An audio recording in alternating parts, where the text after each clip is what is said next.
I think one thing that's really stuck with me and that I've stayed true to is just doing my best to be a good teammate.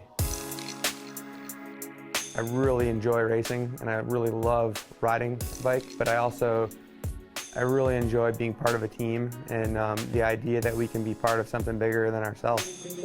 At age 31 and with 7 years pro behind him, Brent Bookwalter understands exactly what kind of rider he is. With a relaxed personality, the American has never looked for the spotlight. Small steps, chipping away, don't set any goals that are over the moon. Just enjoy where you're at and see how it evolves. It's an outlook that has served him well for a career as a World Tour Domestique. Yet for someone so content with sacrificing himself for his team on the road, it wasn't always like that. With a first love of mountain biking, finding his place on the road was a challenge at the start. Whenever I would do another road race, I didn't really, I couldn't relate well to the people, and I thought there was a little more like ego and attitude, not as laid back. And then sure enough, I kind of learned to appreciate it and learned about the different dynamics of road racing and the teamwork involved, and then actually started to really like it. Teamwork is something that has defined Bookwalter's career, and the team in question has always been BMC.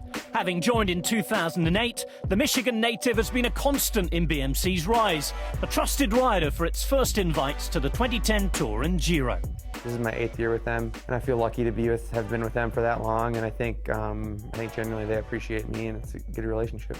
You know, these 8 years, they probably wouldn't have been possible if I would have went to the team and they were at the highest level, or if I would have been at a higher level and went to the team when I did. I don't think it would have worked out. So it was really kind of a perfect timing sort of situation, and that trust has been a big component in my continuity and progression with the team. For the early years with BMC, the American was just happy to be there. However, two particular arrivals saw Bookwalter focus himself as a committed and reliable teammate.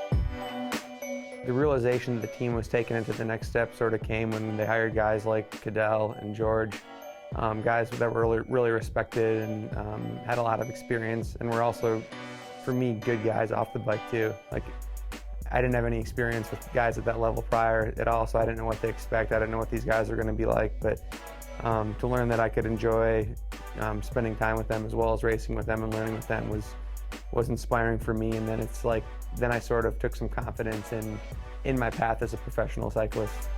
In George Hincapie, Bookwalter had a compatriot and one of the best domestic role models from which to draw upon. In Cadel Evans, he had his Grand Tour leader.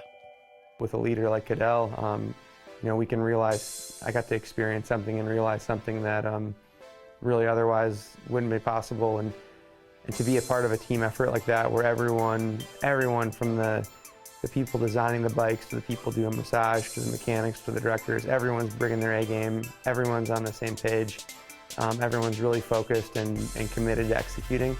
To be part of a team experience like that was really fulfilling and something else that kind of keeps me coming back. Evans' 2011 Tour de France victory represents one of the highest points in Bookwalter's career. While one of BMC's most experienced Grand Tour riders, he's now keen to take any chance to lead the team. I've learned over the years it's important to keep that fire inside myself stoked and find my own opportunity too, and not always be the first one to raise my hand and give everything of myself, but also even if it doesn't turn into a win or a big result, but to have that feeling of racing for myself also and taking some pleasure in it. Impressive rides such as the climb up the Zoncolan at last year's Giro, where he finished 5th, have convinced BMC to allow the American to write a new chapter in his career. Despite a brightening spotlight, Brent Bookwalter's approach to leadership is as relaxed as ever. It doesn't have to be one type of stage or one specific race. It's about trying to keep your mind open and persisting through those tough times. Like I just said, some days you can want it more than anything, and it's just not going to happen. Sometimes it happens for weeks. It's like you're just beating your head against the wall and you can't find a good break, you can't get a result. You know, the moves aren't staying away, but yeah, eventually if you keep rolling the dice and get something out of it.